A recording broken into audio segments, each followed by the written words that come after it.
Hi, you're listening to Dusk to Dawn, reading horror and weird fiction. We're your hosts, Amber and Dan. Read the episode's book first if you don't want any spoilers, because we're full of them. We also talk about sensitive topics. This is a horror podcast after all, and we swear a lot. Well, Amber does. Find any trigger warnings in our episode notes. We're happy you're joining us, and enjoy the show. Welcome to the podcast. We're on episode 10 this time, and we're talking about a really cool story that I came across 6 months ago and put it on hold at the library. So here we are. It finally came in and need to read it because someone else is waiting for it. It's called A Short Stay in Hell by Stephen L. Peck, and it's really cool. And luckily it was kind of short, so we could both read it relatively fast since we want to give it back to the library. And also, we're still reading our next book, so...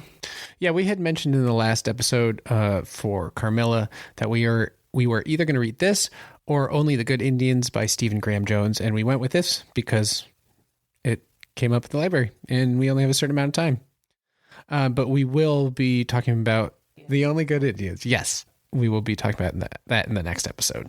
Yeah, I just wanted to mention that. So one of the cool things about this podcast is that, like, on the website where we host it, it tells you like where your listeners are from around the world. And something that I noticed is we got a little bit of a fan base in Kent County, England. So in Chatham County, Kent, in southeast England, which is just a little west of Canterbury, somebody or a group of people, we don't really know. It just says from this location, you have 15 downloads. So there's some consistency there. And then also in Lewisham, which is also in Kent, a different area or a different part of it, but still in southeast England, we have 5 listens. So we got like 20 listens from southeast England. Cool. So I don't know if someone's repeating or if the Lewisham and Chatham people like know each other. If you guys are friends, that's cool. But if either of you or any of you happen to hear this, hey, from America. It's really cool to have you here. We see you and we appreciate you. And we appreciate all our listeners, but I just noticed that this had focused listens. Yeah, so that's cool. Hey, England. It's fun to see some trends forming because we're not really advertising this, we're just doing this for fun, and we appreciate that you guys are listening. It's cool to see someplace new pop up and also the same places pop up because that means maybe we're doing something right. So again, thank you for listening. Let's get into it. Let's start with Short Stay in Hell. So anything you want to say before I just go into the author summary or? Yeah, sure. So the story itself was short. The Stay in Hell, I would beg to differ. I also just want to say right off the bat that because this is short and there's a lot to unpack, we're probably going to, we will talk about everything. I don't really see it as much of spoilers though. There's no real crazy twist at the end. So if you haven't read it yet, it's fine. You're welcome to listen to this still, at least for our library. It had a pretty long wait. And yeah. Yeah, this feels like a book that's less what's going to happen and more just like the world that it creates is just something that's interesting to think about. Yeah, there's a lot of philosophy and stuff involved in this one. But in a fun way. Yeah, and it's more funny about too. Thinking about things. Like my question right off the bat is, how could a library be considered hell? There's no way in hell that a library would be hell. But now that I've read this, I can see where a library could be hell. I guess we don't actually have too many books after reading this. We have barely any books at all. So we need to go buy some more. All right, let's get into it because we're skipping ahead. Let's give our listeners something to hold on to. All right, so first let's talk about the author. Stephen L. Peck is an American evolutionary biologist, poet, and novelist. He is a professor of biology at Brigham Young University, and his literary work is influential in Mormon literature circles. He grew up in Moab, Utah, beautiful place, and lives in Pleasant Grove now. He also teaches that evolution is not at odds with religious faith, which is interesting because that's a conversation that's been going on for probably centuries. Yeah. I don't know his explanation for it, and I'm not a theologist, but I also feel like there's no issue because you could just be like, well, God created this world that we're studying scientifically, and it might not match up with everything said in the Bible, but that's a book written by men. So I don't know. I'm also not deeply religious, so there could be a lot of issues with that, but I feel like I can see how you could be a scientist and be religious. Well, and I think it depends too on if you take first of all, if you think that the Bible or religious texts are to be taken literally or figuratively. And also, I mean, I could see where you could think that God created the beginning of the universe and then we have evolved from there, but in according to his plan or something. So therefore, man wrote his book according to plan. I don't know. Yeah, I don't know. It feels like there are so many denominations that I could probably just describe the basic feeling I have of Christianity, and then somebody who knew what they're talking about would be like, oh, you would be good in this denomination, because the Bible can be interpreted a million different ways. But unfortunately, all forms of religion are wrong, except for Zoroastrianism. You butchered that. I know. Zoroastrianism, obviously. Yeah, that's what she said. Yeah, that's what I said. It's also the one true religion. It is the one true religion it is an ancient Iranian. Wow, neither of us can talk on this podcast about books and words. It's an ancient Iranian religion. Before I get too much into that, though, by the way, here's our book summary. A Mormon man ends up in library hell. Yep, there's the summary. That really encapsulates it. Jesus Christ. That's basically the summary. It starts out right away where this guy and several other people are in a room. It's like an office room. It's very bland and sterile, and they're sitting on like uncomfortable chairs, looking at a desk, talking to a demon. And it's really cool because the demon is basically, it sounds like it's his role to decide what kind of hell each person goes into.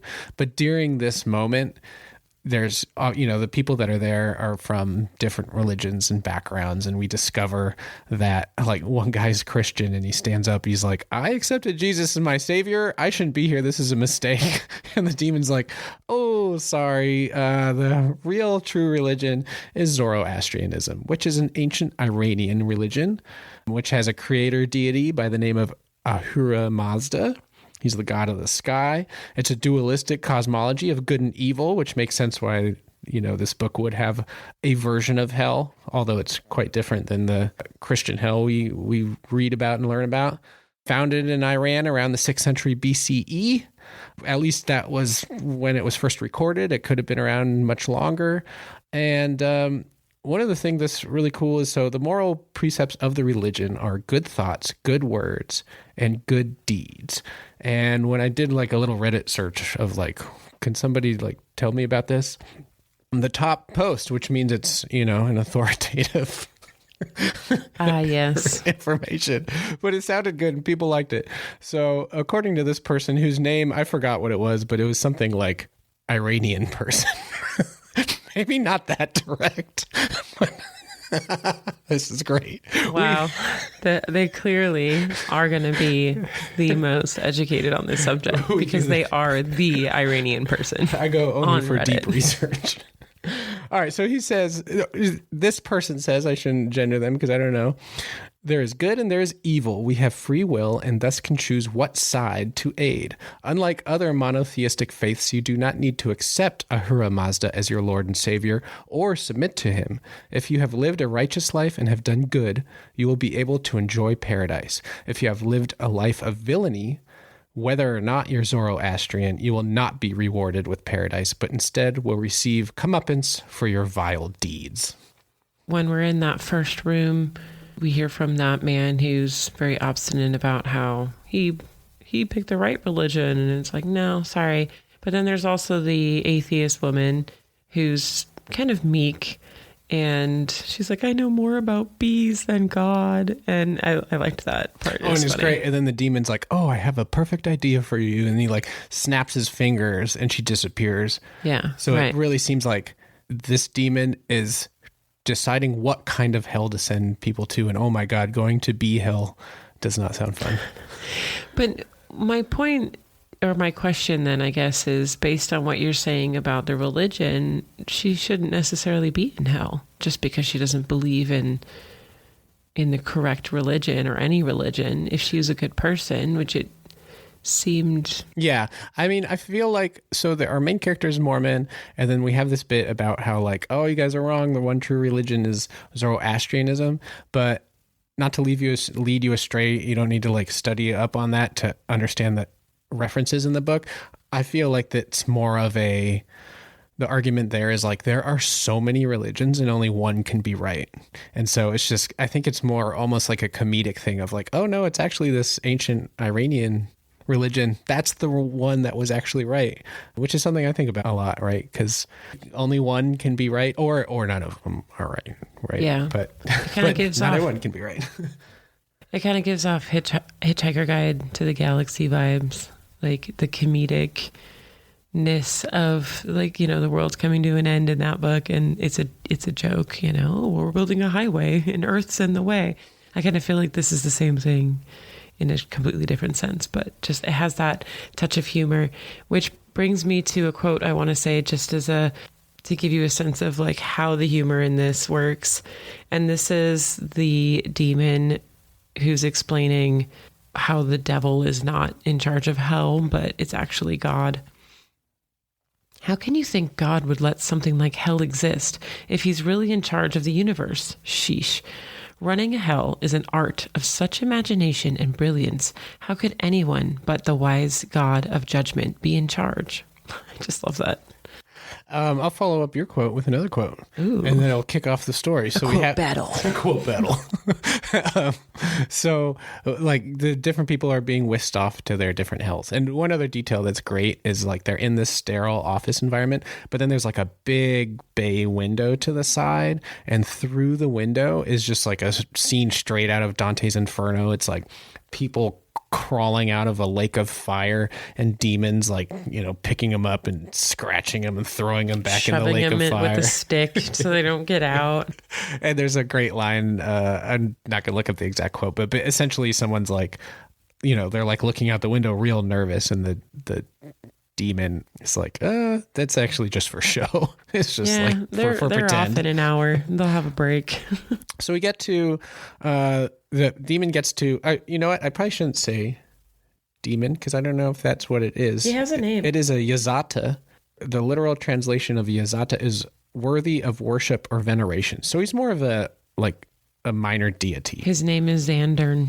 Xandern. That sounds pretty demony to me, who knows not much. Well, look at you focusing on the Christian religion. All right, so let's get to the moment our protagonist gets whisked away to book hell.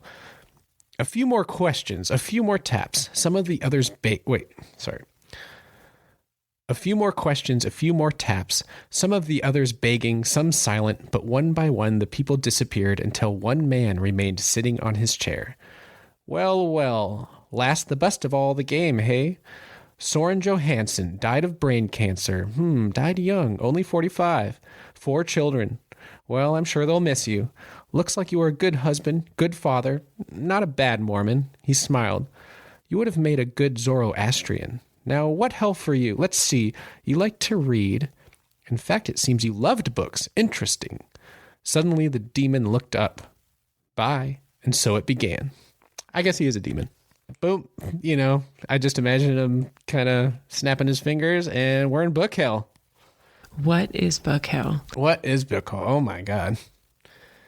So it's funny because when I already said this, but thinking about a library as hell seems counterintuitive, especially for people who like books enough to do a podcast about them.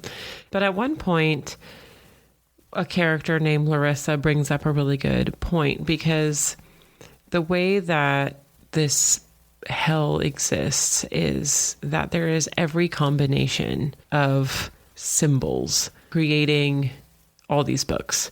So they give the example of There's a book that is only periods. There's a book that is only commas. There's a book that's only colons, A's, B's, C's, etc. And then there's A, and the last letter in the book is B. So it's all A's and then one B, and then every combination of that. Yeah. Yeah, we should mention that a really cool thing is this book was inspired by The Library of Babel by Jorge Luis Borges, which is that very setting. It's like, it's a little bit different. Instead of it being hell, like their entire universe is a library, and it's every combination of, you know, the alphabet plus spaces, commas, and periods, I believe. And he does even have an umlaut over one of the letters so there's other symbols potentially as well, accents and such. But yeah, the idea of how many books could be in there, which I will get to later, is not even mind-boggling. It's just impossible to even imagine. But here's what's cool. I went into this book knowing it was based on the Library of Babel, but then we find out that the character gets, launched into this hell, and all along the library there are like these notices up that are basically like, they say, "Welcome to Hell. This hell is based upon a short story by Jorge Luis Borges from your world called The Library of Babel. Here you will find all the books that can possibly be written." Then a little bit down from that, it goes into the 9 rules that everyone needs to observe in this hell. Are you going to read them? Yeah. Okay. 5 and 9 are my favorites. Oh, interesting. Okay. 1, please be kind. Treat others as you would like to be treated. Failure to do this will bring unhappiness and misery to you and your fellow citizens. 2, do not get discouraged. Remember, nothing lasts forever. Someday this will be a distant memory. 3, please leave towels on the floor if you wish them to be cleaned. Hang up those you wish to use again. 4, books not in your possession will be returned to their original place on the stacks every night. A book will be considered in your possession if you are touching it. There's some cool stuff with this rule, by the way. 5, if you are killed, you will be restored to life on the following day. Please try to avoid death as much as possible. 6, all contracts, bonds, commitments, covenants, pledges, and promises entered into All contracts, bonds, commitments, covenants, pledges, and promises entered into prior to your entering hell are null and void. This includes, but is not limited to, debt, marriage, natural births and adoptions, requirements of citizenship, military obligations, student loans, etc. I love that student loans is thrown in there as well. Yeah, there's probably some people who would want to go to this hell just to be out of that. 7, remember you are never really alone, although it may feel like it for very long stretches of time. 8, please don't write on, mark, or mar library materials. Although repairs are made nightly, we would like to keep repairs to a minimum. And lastly, 9, you are here to learn something. Don't try to figure out what it is. This can be frustrating and unproductive. Yeah, I love that. This can be frustrating and unproductive. So all through the library, they have this notice and next to a huge clock. So there are like clocks everywhere. The narrator makes the point that they are always aware of what time it is. It's just kind of interesting because they've got a lot of it on their hands. I just thought that was funny at first, but then when we get deeper into the book and see how people react over time to their environment, the trying to figure out what the lesson is or what there is to learn can be frustrating and unproductive actually is proven to be very true.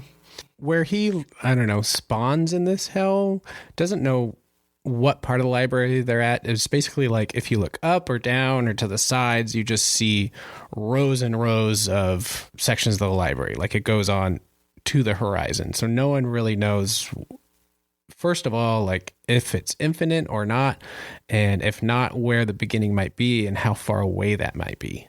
And eventually we learn that, or at least I get the impression that they're putting people in like a central location and fanning them out, because the further you get from the epicenter of where Soren is left, there are less and less people. So I feel like they're starting here and then eventually trickling out. And I don't know if that's because people leave or if it's just because of how they place them.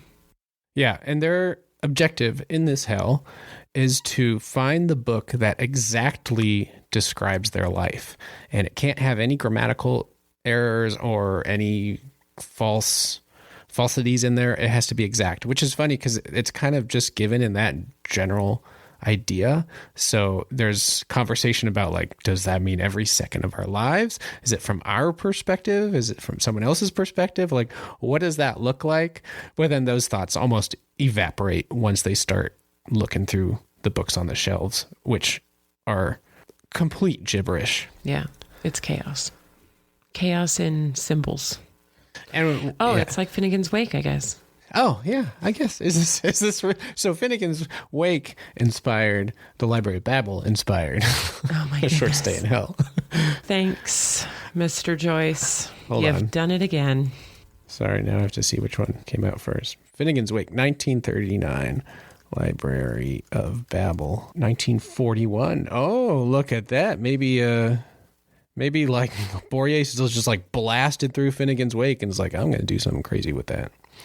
Anyway, sorry, where were we? I started talking about James Joyce and I got just like the meaningless, the meaninglessness of the most of these books. Yeah, so these people kind of form cliques, and there's this big empty space that you can look over like a balcony edge and just see infinite bookshelves until you can't see any further, and then it just what's that called, the horizon line, or the like point, the horizon point? the horizon point where you can't see past, vanishing point, which is interesting because isn't that whole concept based on the fact that Earth is round, and so therefore you can only see to a certain point because the curvature of the Earth prevents you from seeing any farther? Oh, I'm getting all sciencey.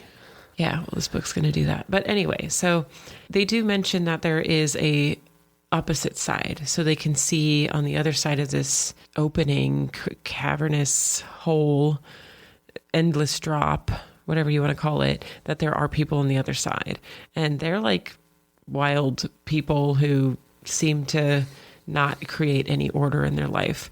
But Soren and his group, so he finds a group that like has a university in a sense where they look for books, and we just happen to come across this scene when they're having their annual book award, which is basically them looking at the book that has the most meaning to it. And this book that they're celebrating has like 5 words. This is great. This is definitely, I feel like, Peck, the writer, works in academia. So like this whole scene has got to just be kind of like railing against some of the frustrations there. Because basically like, they'll find the book of the year that has a line of, a few words that make sense. And they like meet together and they have like a ceremony and they talk about how precious it is. And I'm just going to go into a quote that kind of sums up like where that leads to. The book of the year is being presented. And one of the cool things is, as mentioned in the rules, if you take a book and throw it off the shelf or even throw it off the edge, the next day it'll be back in its place unless you're touching it. So like significant texts, people will like tie around their leg or something so it doesn't disappear. And as a side note to that, before you get into your quote, we're kind of jumping all over the place, but that also includes if you die. So if you die, you'll just wake up the next day as if nothing happened.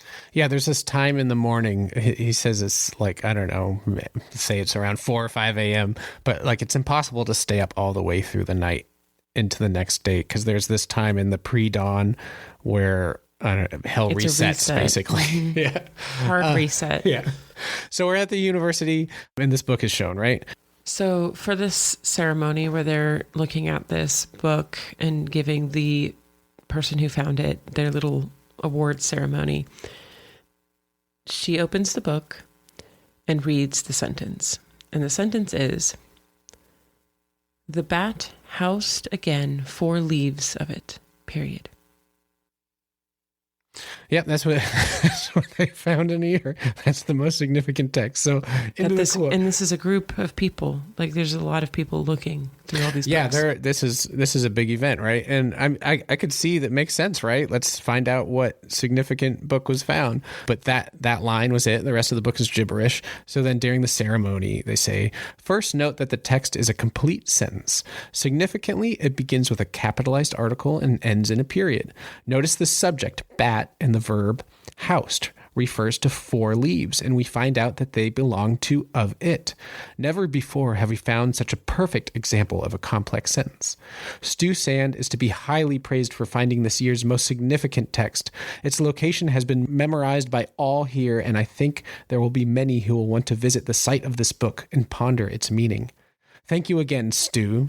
Treacle turned toward him and with a slight bow of his head began to clap politely. We all joined in. Johannes Back, a food scientist, turned to me as we clapped and whispered to me sardonically, I know exactly what it means, and I don't have to ponder it much. It means it's going to take 1,000 years before we find a paragraph that makes as much sense as this stupid sentence. I laughed and nodded. Which is just great, right? Like the gravity of this discovery and then just the response of like, what the hell? Yeah, it seems so monumental, and it is in a sense because of how difficult it was to find, but it's also like, what in the absolute hell? This makes no sense. I'm going to piggyback off that and bring up another quote. Oh, we are all in the quote battle. We're all in the quotes today, yeah. But this one really stuck with me and got me to switch my idea of whether or not a library can be hell. These books are nothing but garbage, Larissa said in a disgusted voice. When I was looking at these, I was thinking about a lifetime spent reading great works of literature. Now I get it. This is hell, an eternity surrounded by books, but they're all nonsense. And that's so true, right? Because they're surrounded by books. You would think that'd be a great thing, but in the reality of it is that there are so many books that they're basically nothing. The fact that they're books becomes a moot point, especially when you can't read them. And so it's almost like a double torture, right? You're stuck being forced to read books that you can't read. Yeah, that would be like being in like a video game hell where you could play any video game you want, but then you put the disc in and it doesn't work. Or it works, but it stutters really bad. Yeah, it's just like so bad, but you have to put up with it. Or it's like Oblivion where it constantly crashes on you. It's like 5 frames per second, but it took them millions of years to find it. And it's a maze, so it's just going to take forever. All puzzles, no combat. Oh, no. All right. So we're getting around to the point of this, that these people have to search this endless library to find books each individual person needs in order to get out of hell and go to, I guess, heaven. But this brought up a really interesting conundrum to me, and this is where the philosophy element came in. So the people who are living here, they have a place to sleep, they can make relationships with people, they can die and come back to life. They have basically a food replicator, which if you like Star Trek, you'll know what that is. But it basically, you go up to this machine and say, I want blank for food, and it will create it. And Soren even goes up to it and says, I want this very specific like hamburger or whatever from this one restaurant in like Salt Lake City or something. And it makes exactly that. So in a sense, you're taken care of, right? You have a roof over your head. You can eat whatever you want. You can have relationships with people. You can, which he struggles someone. with, right? Because he's like, my whole life I was Mormon and told not to drink coffee. And there's a scene where like he has some coffee because he realizes it's meaningless, but it's still really hard because he lived his whole life with those beliefs. Yeah. And so as you learn through the story, he goes through different phases, right? There's this university where he's with educated people and they do their educated stuff. There's raiders who come, and there's just a lot of different aspects of what's going on in his life. And he leaves and he goes to different places. But he lives forever. He's dead. So there is no death. So eventually he just starts wandering and looking through these books to bring an end to it. But my thought coming from that is, okay, let's say he finds this book eventually. He will eventually. He has to, because it can't be an endless number of books. There are only so many symbols. I mean, he doesn't have to. He could give up. Right. And but just I mean, stay there if he doesn't give up, yeah, he'll find this book. And then he goes to heaven. But wouldn't heaven be... He doesn't know that. He just knows that he will be freed from this place if he puts the correct book in the slot. So he could, because there's a moment where he's like, maybe I'll just go to the next hell. Okay, that's true. But I thought they implicated that then you would... Maybe. Well, let's just say that the reward for finding your book is going to heaven. Wouldn't that just be more of the same then? Because if you're endlessly there, wouldn't you get bored of, getting whatever you want? Or because they can eat whatever they want and it doesn't even seem to faze them. So I don't know. It just seems like no matter what, you're in hell forever. He does mention how like this hell is sameness. And so at least in his mind, he's like, oh, well, then heaven must be rich variety. One of the things we didn't mention is everybody he comes across is a white American man or woman. Usually they died between, I don't know, like 26 and 45, but like everybody's from the same. They're de-aged, because there's like a woman who he talks to who was like talking about her family and gave the impression she was like a 95-year-old woman who died in her sleep. And he died of a heart attack at like 44. But they both look like they're in their early 20s. They're at like peak of health. Yeah, but everybody is from the same. It's not dynamic. What's the word? What's that word? A section of people it starts with D. See, demography? No? Demographic. They're all of the same demographic. So it's all sameness. What can I not do? You can't say the wrong word and then have me try. You just did that the other day too. It was like, what was that word? And then you said something and it was the wrong word. And then all I could think about was that word. And I'm like, well, now you have to ask before you say the wrong word. I'm an agent of chaos. You are. So they're all the same, but they have their individual personalities, but it's all sameness. They look around, people who come from far away. They're like, oh, you're all just white people from America too. Like, is that part of the hell? Yeah, he says all meaning has been subtracted.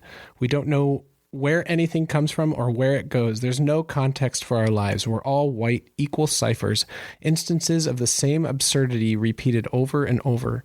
We try to scratch some hope or meaning out of it with our university, but ultimately there is nothing to attach a meaning to. We're damned. Well, actually it's funny because I wrote down that quote as well. Before that, or who's saying that and leading into that, is Rachel. And she's talking about how she was a vegetarian, but she's no longer a vegetarian because she's like, we're not even harming animals because they can't be. It's all coming out of this machine. Everything's meaningless. But right before what you said, she says, we can't make a difference. All meaning has been subtracted. So it's funny because I wanted to bring that up in regards to morals and like how even their morals are stripped from them, because so much so that he has sex while falling twice. Yeah, well, yes. I just wanted to bring that up because it's crazy. Yeah, I know. I was trying to envision that too. I'm like, is this how we'll get birds to the falling. do it or something? Just something to think about. But it was really interesting to me to think about the vegetarian aspect of it, because I am vegetarian. I've been vegetarian for, I think, over 20 years now. And she says she's an ethical vegetarian, meaning she's doing it because she believes the concept of killing animals for food is bad, as well as I believe she brings up like the meat industry and how horrible it is for the environment and stuff. Now, none of that matters because she's in hell. And I was thinking about that, and I don't know how I would react to that. I guess maybe over hundreds and thousands of years, maybe I would change, but I don't know. I guess I'm not just an ethical vegetarian anymore. That point bothered me. Like, well, but you can still be vegetarian. You can still get all the foods that you need. But they're also so bored out of their minds. They have so much time that maybe just like anything that's different. Every book is different. Yeah. Well, yeah. I don't know. I just thought that was such an interesting thing because it shows to me personally that is a strong personal moral that I have about my vegetarianism.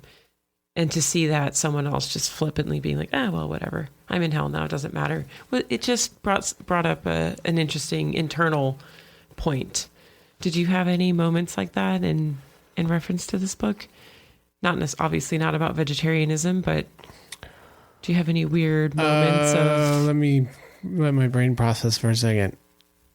Because I feel like that is in a sense counterproductive, right? Like the whole point was being a good person and following the right religion would not have brought you to hell. But what you mentioned before about Zoroastrianism was that you should just try to be a good person. So I find that if you go into this place and you give up your morals, isn't that kind of the opposite of what you should be doing?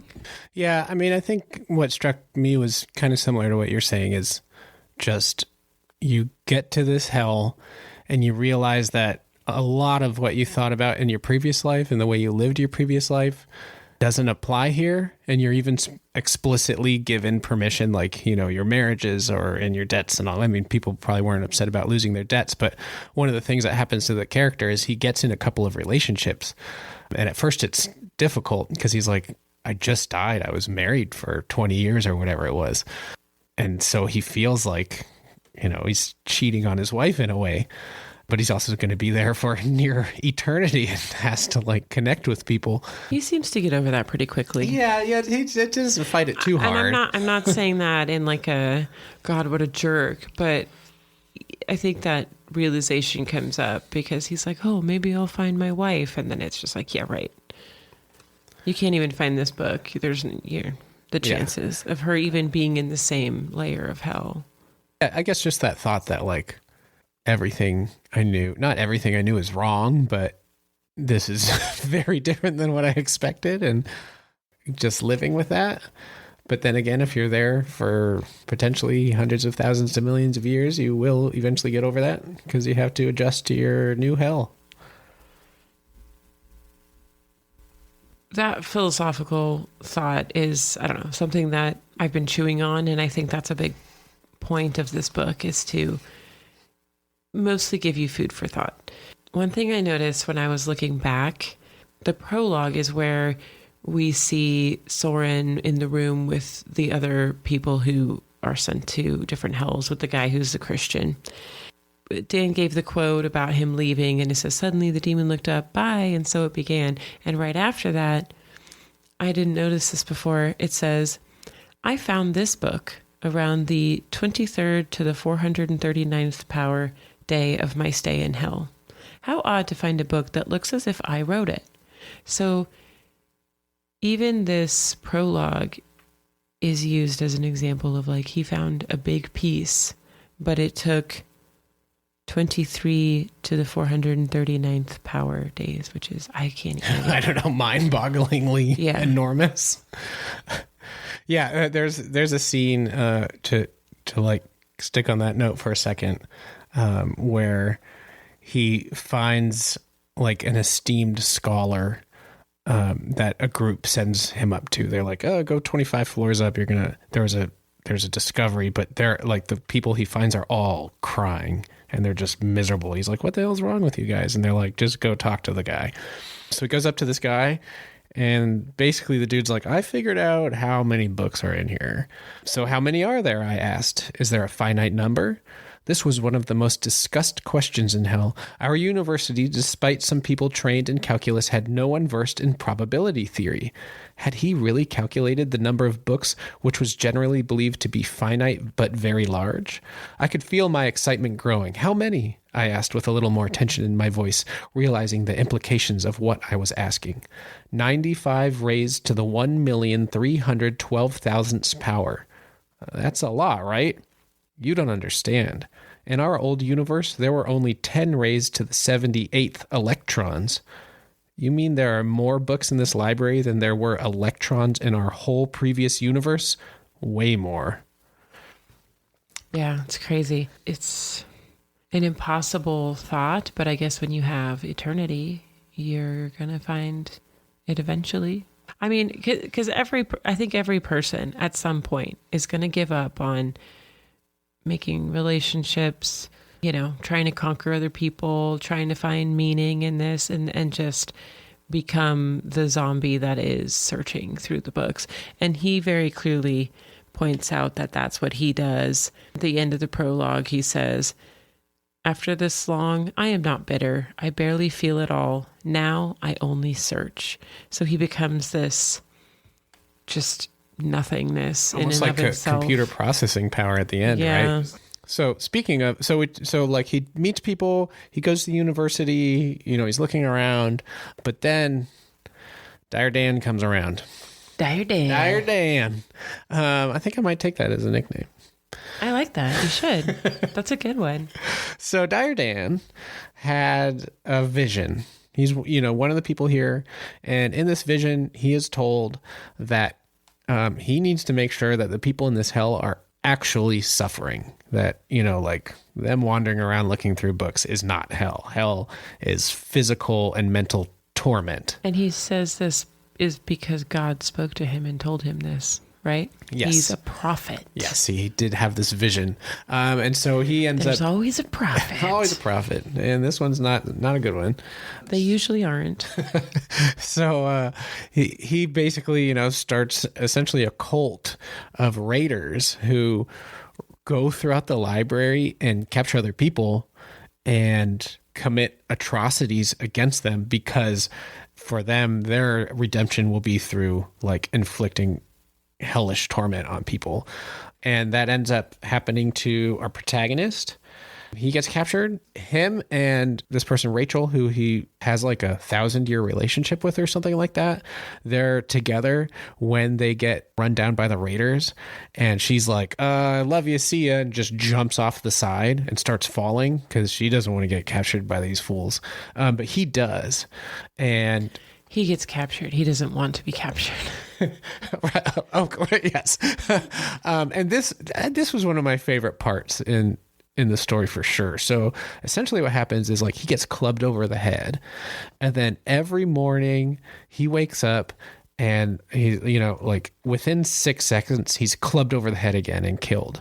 So every day he lives for, he figures, about 6 seconds. And over a period of months or something like this, he finally gets to the point where he's like, okay, I have 6 seconds to react or think or form a plan. It takes me about 2 seconds to realize, oh, I'm awake.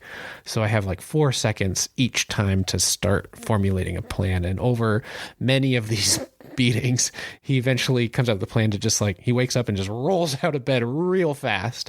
And the person misses him. And then when they miss him, they're kind of like, oh, okay, well, you passed the test of not getting bludgeoned to death first thing in the morning. So join us. So join us. As a slave, I asked. Indeed, you've been adopted by the Brotherhood. You will serve us, or you will be used as a morning sacrifice, as you have for the past month. As the master teaches, to murder a sinner in the morning is the start of a blessed day, which is such a cool line. That's such like a Fallout kind of line. I love it. Yeah. These guys really gave me a Fallout and Mad Max vibe. And so, yeah, their whole thing is, and so what happens is he gets offered to join them, but in order to join them, he has to like train under a master, and then he is assigned a person who says that they don't want to join the raiders. And so his job is to torture that person to his utmost ability for, a certain amount of time to prove that he's willing to actually be one of these raiders. And so the choice is, do you want to be tortured and killed every day, or do you want to torture and kill every day? I really like this part as well. It did bring up one question though, because like of more functionality, like how could this possibly work, right? Because they can't stay up all night. There's the hard reset. So how are these guys awake and armed and hitting him? Yeah, when they all wake up at the same time. Is that what you're thinking? Yeah, exactly. Yeah. So like, True. There's a little bit of like, okay, well, benefit of the doubt. I mean, it would have made more sense if like he was tied down, since if anything's touching your body, it doesn't disappear. If he was tied down, would wake up and then, but I guess that would make it more difficult. But anyway, yeah. It was just a little, it was like one of the very few details where I was like, well, wait, how does that, I mean, it's hell. They can do whatever they want, but it was a little bit of, well, how does that timing work? But yeah, I do love this part. Yeah. And suspend your disbelief for a second. I mean, the rest I believe easily. And it's great, his descriptions of being in this group. He's like, death lay all around me, bodies were everywhere, people were crumbled in the hall, fresh pools of blood seeped under many of the twisted bodies. And then I saw one man being beaten by several others. They beat him until he fell to the ground, where they kicked him until he was dead. There seemed to be no malice in their actions. It was as if they were almost bored, going through a morning ritual that needed to be done, like brushing their hair or ordering a meal from the kiosk. So messed up. It reminds me of like this weird combination of the witch trials and the flagellants during the Black Death. Wait, go into the flagellants. I want to hear about that. Okay, so during the Black Death, people constantly were thinking it was the end of the world. And this one group, I think they were multiple groups, but this movement started called the flagellants, and they would walk around through towns and just whip themselves. They'd be barefoot and they would whip themselves and tell people they're sinners and stuff. And it was really weird. I was thinking you meant flatulence, so I thought you were going to tell us like a bubonic plague fart joke. No. These guys were serious masochists, I think. And I like, there's definitely a chilling effect of like the scene of them rotely beating this person is such a scary metaphor for how entrenched ideology can become. You know, how if you're taught to commit violence against other people, and that's like your whole being, that they can become so dehumanized that it just becomes like, I don't know, doing a regular chore. It's like, I'm just committing violence today. Yeah, it's like the Holocaust. What was that movie we watched? The Dead Zone or something? Where they live next door? Yeah. Yeah, and like they're having a picnic in their backyard and you can just hear people screaming. Next door. In Auschwitz. Oh, what a messed up movie. Zone of Interest. Zone of Interest. Oh, that was creepy. Yes, movie. If you can handle really messed up Holocaust movie. Yeah, it's like an officer mentally more than the visual aspects of it. But yeah, it's that same, and coming back to the rules, right? Don't try to find meaning. This Dire Dan decides he's going to find meaning and decide how people should live. And of course, forcing his beliefs on other people. And we get a bunch of murderers and as much of a genocide as you can have in hell when everyone comes back to life. So he ends up going the way of Rachel too, and he ends up falling over the side. And this is really cool because like one of the thoughts is like, how long will you fall to hit the bottom? And it ends up being that he's like falling, for days. So he'll fall all day long. And at first he's like really like flapping around in the air and doesn't know what he's doing. And actually like one of the raiders jumps after him and has gotten good at it. And so can like dive like an eagle and go after him and beat him up in the air. But he's falling for days and days and days and will actually like fall asleep. And then the way he gets back on. He starves to death. He starves to death at one point. That's and right, comes back to life. He's so thirsty and so hungry. And he literally starves to death. comes back to life and he's still falling. Yeah. And I think that happens at least once, if not more than once. Yeah. And then it gets to the point where it's like, okay, I'm not hitting the bottom, because he's kind of thinking, well, if I hit the bottom, then I can probably find the start of this library and begin the search in earnest, right? And find Rachel, because she would be at the bottom. Yeah. But then he's like, okay, I need to get back into the library. I'm going crazy. So essentially, like, and this happens over many deaths, I love this part. Yeah, it's so cool. Tries to like twirl his body like basically onto the walkway of the library. But like it fails so many times, he like smashes his head or like rips his legs away from his body. Rips his arms out of his sockets. Oh yeah. And then bashes his legs, and oh man, he's just like a rolling pulp of flesh in the air. Oh my God, the visuals. He does eventually make it, but it's kind of like his arms and his legs are broken, but I think his legs are like hooked over the handrail, so he's technically considered he rockets himself onto it's like, what? Yeah.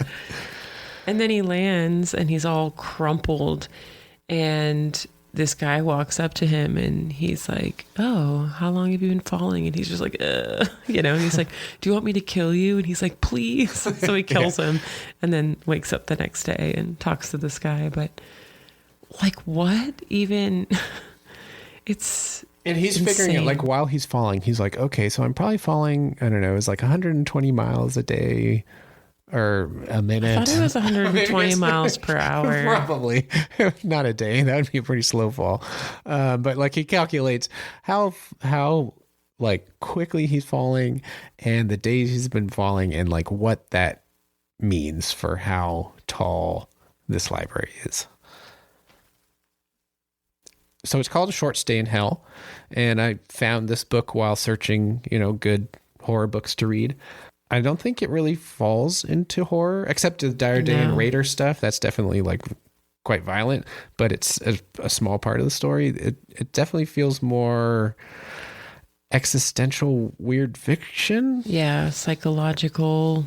Which is part of the reason that this is called Dust to Dawn Reading Horror and Weird Fiction, because the nice thing about weird fiction is while like you can say it is a specific genre, it also opens things up a little bit, because if a story's weird and we want to talk about it, we can, and you can't tell us it's not horror. Yeah.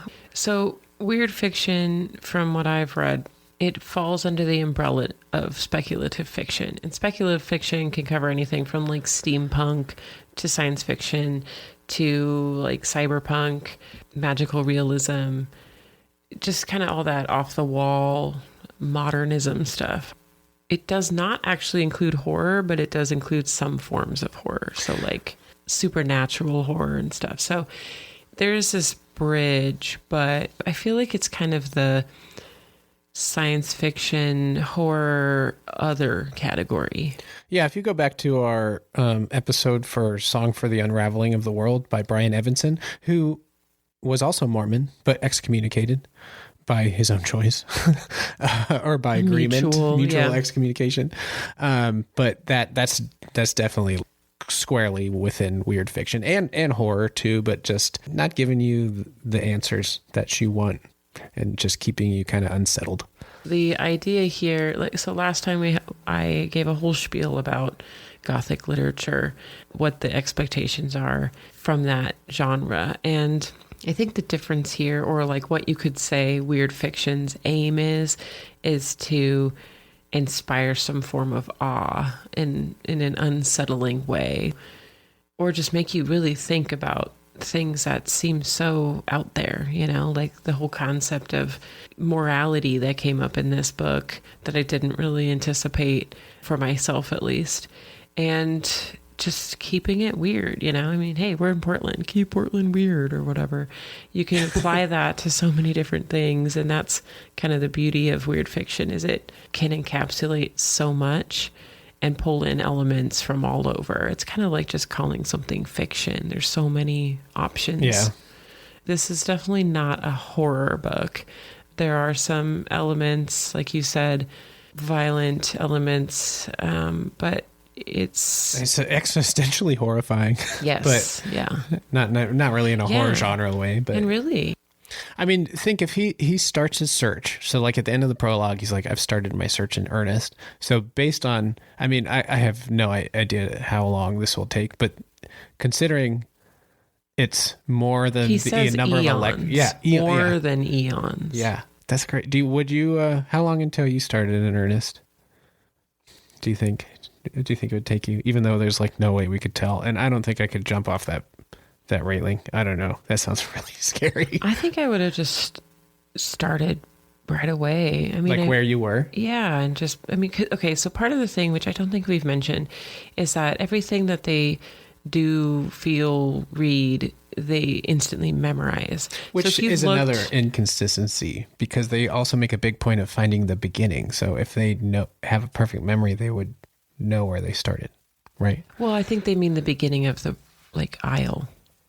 Like the edge of the library, in the sense of the beginning, not where they started from. Yeah. But yeah, I don't know. I mean, at first, I feel like it would be like, oh, this isn't so hard. Just look, it's gibberish. Throw it over the edge. Gibberish, gibberish, gibberish. And it would get like tiresome. But they didn't try right off the bat. They're like starting friend groups and stuff. And I'm like, dude, you're here to get out of here. What are you doing? Yeah. So yeah, I mean, obviously I have no idea how I would react, but I think I would start in earnest right away. I'm sure I would have long periods where I'd stop and give up, but then pick back up. I mean, and it's interesting too, because, you know, as he's falling for these long periods, and at one point he just runs for like weeks to try to find the end. It's when his group starts drinking, and as a Mormon, he's like, I don't want to be around drunk people. So he just runs away, like, okay, whatever. Meanwhile, I'm sitting there like, hell yeah, let's get drunk. Actually, it was really funny because there was one person who we find out got so drunk that they died and then woke up the next day, it was fine. No hangover. Yeah, I was like, oh, well, shit, there you go. Just get drunk and look at gibberish books. It's also kind of insinuated, though, that it's like, while they can get drunk, it's not. Yeah, there's no fun. Positive benefit either. It's just, yeah, there's no like desire for it. There's that like addiction or euphoria sense that you get from it is also not there, which makes me wonder too if it's the same with the food, but he seems to enjoy the food. So yeah, there's a lot to unpack, but I get the feeling like it's not like they can't enjoy things. It's just everything's kind of flattened. Yeah. Regardless of that. So my thought, you know, he's falling or running or whatever. And I'm like, you're skipping all these books. What if you just passed your book? And that would be my torture, is always being worried that the next book could be my book. And that is my internal anxiety, right? Of like, oh my God, it could be this. It could be the next one. It could be the next one. But if I skip 10, then it could, you know, see, I would have gotten my little group of people like he did. He found like 5 people right off the bat who he became friends with. Instead of hanging out and like talking about your life, it's like, okay, we'll do that. Sure. But like while you're flipping through books, like everyone pick a row. Always be flipping through books. Yeah. Pick your row. Okay. And you know, because if you do it in a group too, you're going to cover more ground. You're like, why is he alone? Find a person and be like, hey, let's do this together. We'll cover twice as much ground. And then we might find, you know, each other's book. I don't know. Yeah. What about you? I mean, like I said, I don't know if I could jump off the railing. Because I would think that... I meant more in the sense of looking for the book. But well, the reason I'm saying that is because I would think I'd want to go... Unless I like had a perfect memory and would like know, oh, this is where I started. You do. They specifically say that. Okay. Because even in that quote, when you're talking about the book with that one sentence, they say it's, you know, they have their reference point, but they say it's this aisle, this row, this book. Oh, so I don't have to jump over the railing. No, you just start from where you are. And so then do you start and go up? So that you'll have to climb downstairs for hundreds of thousands to millions of years? Or do you want to climb upstairs for... I guess I would work go my way up. Yeah. But then... Yeah, I don't know. I mean, you could probably just... How long do you go in one direction? Is it a circle? Can you imagine? Yeah. If this whole thing was a sphere? And the place is so huge, too, that... I mean, like you said, I would definitely want to like find a group or even just one other person, because one of the things that can happen is you can get separated from the other people there, and because it's so huge, you could end up lost for an eon without ever talking to somebody. I don't know, sometimes that sounds kind of cool, but it's a really long time. Yeah. Well, they also... I'm an introvert, but not that much. Yeah, but the thing is, it's like you think you're surrounded by books and you have nothing to do. All you can do is eat. Yeah, that's not so bad. So what's wrong with this place? I don't know. I feel like it would get boring. Oh, yeah. So I don't know. I feel like we've covered kind of the main plot points and thoughts that we wanted to. Or is there anything else you want to say in this section? Yeah. So one last thing about the weird fiction, when I was looking up like how to describe it, because it's one of those things where I feel like you just kind of know it's weird fiction, but it's weird, so it's hard to describe. When I was doing a little research, I did see that Sheridan Le Fanu, who wrote Carmilla, which was our direct previous read, is considered one of the early authors in the weird fiction subgenre. But also like Philip K. Dick, Peter Straub. I feel like most authors who write in the horror genre can probably fit into the weird fiction as well. You know, crossing over again. And I feel like in the last one, we might not have thrown in a previous author and or book that we read. So when I saw his name, I was like, oh, cool. We just read Carmilla. Perfect. So we're still tying the threads between our reads. We will find a way. I can do another tie-in. It's a little loose, but it's still a tie-in. I want to talk a little bit about Jorge Luis Borges, who wrote The Library of Babel, which inspired the story. Borges was an Argentine short story writer, essayist, poet, and translator, regarded as a key figure in Spanish language and international literature. He's didn't write any novels. It was just short stories exploring motifs like dreams, labyrinths, chance, infinity, archives, mirrors, fictional writers, and mythology. Just had a very expansive, infinite sort of imagination, always thinking about like the concept of infinity. Has a really cool short story collection called Ficciones. Don't know if I pronounced that quite right, but check it out. It's really good. Very short stories, but very dense, but also really fun. If that sounds appealing to you, I definitely recommend it. One of the really crazy things about Borges. So in 1955, he was appointed director of the National Public Library in Argentina at the University of Buenos Aires, and also was a professor of English literature. But almost right at the time when he got that position as the director of the library, he became completely blind from a hereditary blindness. So he became crazy. The librarian and lost his sight, which is just nuts. And he dictated. Like Beethoven. Yeah, he dictated some of his later stories, which some people say don't go as in depth when he could see, because dictating is just a different process. I don't know if that's true or not, because I haven't read his later stories. And also another cool thing is there's a character based on him in Book of the New Sun. He is the librarian in the Shadow of the Torture, the first book, which are some books I really love. And maybe we'll talk about it someday. I'm not sure. But the connecting thread is Borges was an Argentine short story writer. And we will likely be finishing this first season reading the book Tender as the Flesh by Agustina Bazterrica, who's an Argentine writer. So there's a little thread for you. Yeah, that'll be fun. I've been meaning to read that one for a while. So with you bringing that up, we're going to read 3 more books for this season and take a break. We've got a busy summer coming up, and with our son being out of school, we want to make sure we spend time with him. I think we've mentioned this already, but we're not going to stop. We're just going to take a break and pick back up in September. But so we have 3 more books on our agenda. As you know, The Only Good Indians by Stephen Graham Jones is next up on the chopping block. And then we have 2 more, which we're pretty set on. Do we want to say what they are? Yeah, let's go now? for it in case you guys want to read it. The Only Good Indians is next. After that, we're going to read The Road Through the Wall by Shirley Jackson, which I'm excited about because I haven't read that, and Amber loves some Shirley Jackson. I have read everything that she's written except for her letters and Life Among the Savages, which is fiction, but it's autobiographical. And then we're going to end on, as I mentioned, Tender is the Flesh.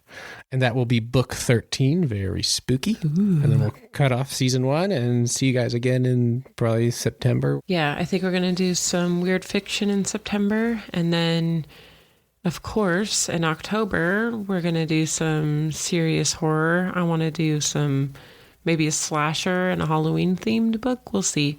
But I want to get deep in the horror genre. I feel like we've been skirting around the edges of some of the crazy stuff that's out there.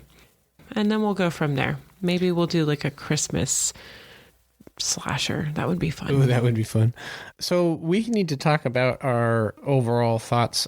I loved the concept. I'm glad that I read the Library of Babel before and after. I think it helped kind of set up the story. And then also going back, like, clarifying a few thoughts that I had about it. I'm ready to read some horror though.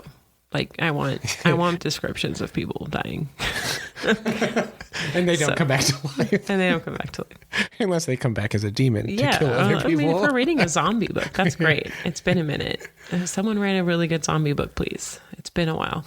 But I did really enjoy it a lot. I think this is probably as far away from horror as I'm going to want to go. This felt very much almost literary compared to other stuff, which is great. I love it. But just for you listeners out there, I don't think I'm going to let Dan take us any further away. Fair enough. But this was definitely like right on the line. Yeah. But it was great. I would highly recommend it. But knowing that we're going into a Stephen Graham Jones book, I'm satisfied with the fact that we'll get some actual horror coming in. And it sounds like Tender of the Flesh gets pretty intense. You'll get your violence. I will. Good. So you're on the Dire Dan team. I am on the Dire Dan team. Good thing I'm Dire Dan. Yeah, I was going to say, speaking of Dire Dan, what about you? What did you think? I liked it. This was the first time we did something that I'm kind of interested in. Instead of asking you to read one story per episode, you could read 2. But I liked the idea of like taking this short story by Borges and then reading something that was not just like somewhat inspired by it, but like directly inspired by it. I thought that's just cool to see a different author from a different period of time take a story and retell it, which we see a lot of the time, but it's just cool to have that. Did we mention that it even comes up in the story? Yeah, I read that section. They're like, this hell is based on that short story, which was, I loved when I read that line because I knew that it was inspired by that, but to have it explicitly written in the story was cool. And sorry to keep interrupting you, but you can also read them together, like pretty much in one sitting if you have an afternoon or within 2 days. Like they're both, especially Library of Babel is very short. It's like 6 or 7 pages. So it's 10 pages. It's like 10 dense pages. And then Short Stay in Hell is 102 medium. I mean, it's not even really dense. Like the ideas are dense, but it reads well. Readable. And I had first gotten this idea when I had heard about, so H.P. Lovecraft had this short story called The Horror at Red Hook, which is okay. It's before he like started his own cosmology, so it has gods from mythology that we know, so it's not quite as interesting, but there's a lot of iffy racial issues. Wow, with Lovecraft? Yeah, what a surprise. I mean, I still recommend them. We can read things as adults and know that there are things that aren't good in there. Anyway. Oh yeah, I got a story when we're talking about what we're reading now. Oh yeah, that will be a good segue. But I'll just say real quick, Lovecraft wrote this short story called Horror at Red Hook, and one of the main issues is there's like tenements where the action occurs, and of course this described as like, you know, rickety, run over by immigrants, and just like, you know, kind of stuff that I don't know, the wrong half of this country would probably still like reading. But more recently, within the last few years, there was a novella about the same length, I think, as Short Stay in Hell, released called The Ballad of Black Tom by Victor LaValle, which I haven't read yet. I did get it from the library, but then I needed to read podcast books. But that's like It's kind of different than this. It was inspired by the horror at Red Hook, but as a Black author and from the perspective of a Black character, kind of like flips Lovecraft's racism on its head in probably interesting ways. It has good reviews. But That someday, sounds awesome. I do like the idea of like reading a story than a story that like responds to that one. So my long-winded response to if I liked this book was, first of all, like, it's cool that we got to do that thing that I was thinking about comparing to things. And I really liked it. I was also a little worried that because Borges is so dense, that like 100 pages of Borges, he never wrote a novel, which is probably a good thing because it would just like, it would hurt my brain too much. Is that another Joyce reference? Yeah. It's just really cool because it had big ideas, but it still read like a fun story. I think my only criticism would be I wanted to hear a little bit more about his Mormonism, mainly just because I have like, there's Mormonism is a big part of my family that I'm not a part of, but I have Mormons in my family that go back several generations. And so I guess I just, because I have some curiosity about that, I wanted to hear a little bit more about like how his upbringing is affected within this hell, because that would seem like such an enormous thing to grow up in this like very controlled religious environment and to have all of that be upended. I feel like he's just kind of like whatever, but at the same time he's talking to us over eons of time, so he probably does get to a point pretty quick where he's like none of that matters. So yeah, that's just a small thing. I don't even necessarily think the story needed it. I think just as a reader who'd like to like learn a little bit more about my history, wanted to hear more of that. But no, I really liked it. The falling down and like the description of how big the library is and the relationships he has are all really cool. And I'm glad we read it. I agree. It's even for weird fiction, I feel like it's on the line, but that's one of the things that I don't want to call it a risk, but when we read a book that neither of us have read, this was just a suggestion. So, it might happen again. It was a great book. Yeah, we probably will read books that are like, oh, that wasn't quite horror, but that makes it more interesting too. So I'm happy. I would definitely recommend this, especially, it's about books in a library, so it's made for readers in that way. But yeah, it's good. I like it. I recommend it. Good. So far, I don't think either of us have not wanted to recommend a book. There was the one that we decided not to read because I said no, but oh yeah, Hell House. I was like, no, we're not reading that. So, well, on the subject of other books, what are you reading now? I am still reading Moby Dick. I am about halfway done and wishing I was further along. It's a book. I am reminded why I never finished it. It's not my type of book. And it's funny because totally unrelated, it came up in conversation the other day with talking to our friend Richard, who said that was his COVID project, was reading this book. And I was like, oh, I'm reading that right now. He's like, I loved it. And I'm like, oh, okay. Not for me. It might be in small part because I'm listening to it. It's dry. I don't know. I'm not really into the whaling stuff. And I was out gardening the last weekend, I think, and listening to it. And I think I was out there for a good hour. And the entire time I was listening to the chapter on how superior and amazing whiteness is. And the reference is supposed to be the white whale, Moby Dick. But my God, that man went on and on about the white man, purity. Oh God, it was just, it was we even have recommendations for the racists. You can read that chapter in Moby Dick in The Horror at Red Hook by H.P. Lovecraft. Oh my God. Or just or don't continue to not read because clearly you're not. Anyway, damn. Moving on. So, and the worst part about this book, the thing that really sucks is, I was all excited. I was like, I'm going to finally read and get to that part in Star Trek First Contact. They quote it. And I assumed it was at the end of the book. No, it was in the beginning. It was in the first third of the book. So now I've heard that part. That was the thing getting me through this book. And now I'm like, oh shit, am I really going to DNF it? So I don't know. I took a little break and I listened to a short story by Stephen Graham Jones called The Night of the Mannequins. And that was really good. I recommend it. I'm not going to talk about it because I might bring it up when we are talking about Stephen Graham Jones, but it was very refreshing after all this mundanity that is Moby Dick. But yeah, it's teenagers, a mannequin, things go wrong, horror, Stephen Graham Jones horror.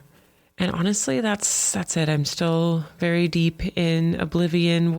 Moby Dick's eating up all my reading time. Well, that and The Only Good Indians. I'm reading that as well.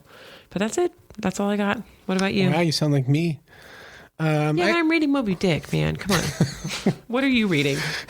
I got a couple of books to talk about. They're both that I'm kind of like pretty early in, but still. I started Lincoln in the Bardo by George Saunders, which was a birthday present for my mother-in-law. Thank you for that. And this is a book that I've looked at for a few years and have been interested in, but never bought it because it was always in hardcover, and I hate hardcover, and it costs more. Who's it by? George Saunders, who is a awesome writer. I've read his, I don't know. I have one of his The 10th of December. That's right. That short story collection, which I also got for my birthday and that I had read some of the stories from before. This is one of those books where you're like, I could say it's weird fiction, but it's really more literature. But essentially, if you don't know, the concept is that there were real life newspaper articles that alluded to the fact that Abraham Lincoln, after his 12-year-old son died, went to go visit the mausoleum where he was buried a few times alone at night. And it was just like, I guess like that is pretty much the detail that Saunders was able to find. And then so from that, he came up with this whole story where, at least the beginning part that I've read, where the son's spirit is like stuck in kind of like a purgatory with these other spirits around the cemetery where he's buried. And then like Lincoln comes in to the mausoleum and like pulls the coffin out and opens it and like holds his son while the spirit of his son is like, Dad, I'm right here. Yeah, that's cool. And I'm like 50 pages into it. So it's kind of just getting started, but I'm already digging it. I like it. And then just this week, this is awesome. A friend from our writing group bought me a book and gave it to me, which is so cool. Amber gives me books and my family gives me books for like chopped when they need liver over here. My mother and me were just, we just give them books. No big deal. Yeah, but like you kind of like it's a birthday and you're in the family. You got to do something, right? I got you a book when I went to Seattle. What are you talking about? Yeah, but you love me and stuff. Like you better do that. This is just like some friend was like, I was at the bookstore at Powell's and I thought of you and got this book. That's cool. You didn't have to do that at all. Anyway, thank you for the books you've given me, you and your mother. You over there. So, and this I am like 2 pages into because I just got it and should probably read the other books I've started. But it's Please Kill Me, The Uncensored Oral History of Punk. This is more like 60s and 70s punk, maybe mostly American, I'm not sure, like Iggy Pop and Lou Reed, who was from New York. I'm not sure. Anyway, and I'm really excited about it. It's a lot of interviews. It's a lot of conversations from the musicians themselves. And it's great because right now for our writing group, I'm writing a story about some punk rockers. And I mean, a lot of especially like the early punk rockers, they're so like grungy that I think it's grungier than I can even make up. I think it's one of those situations where like reality is stranger than fiction. And so it'll be good to read what some of these guys actually went through so I can add in some of that, so some of those spicy details to my own story. It's called Trapped in the Dead House. Get it? Nowhere. I'm writing it still and it may never be available, but I really like that name. I think it's cool. Yeah. So those are the 2 books. And then I started The Only Good Indians because we're going to talk about it soon. Yeah. So there's your notice once again that our next book is The Only Good Indians by Stephen Graham Jones. And we're looking forward to talking about that one too. And a true to life horror story, I assume. I'm right. I mean, I'm not too far in it either. What do you mean true to life? Well, I guess what I meant is like how Short Stay in the Hell was not quite horror, but like this next one is by a horror writer, and it's a horror story. Yes, this would be labeled as horror. Is that what you mean? Yes. It's Native American horror, because Stephen Graham Jones is Native American. It's about a Blackfeet Indian. And also Stephen Graham Jones is of the Blackfeet tribe. So it'd be cool. Yeah, we're looking forward to talking about that one, and we'll see you then. Well, if you've made it this far, then we didn't scare you off. Thanks for listening to Dusk to Dawn, reading horror and weird fiction. Please rate our podcast, and if you like, follow us on Instagram at Dusk to Dawn Podcast, which is also our Gmail address. Tell us what you liked or didn't like about the show, and let us know if you have any book suggestions. See you next time. Bye.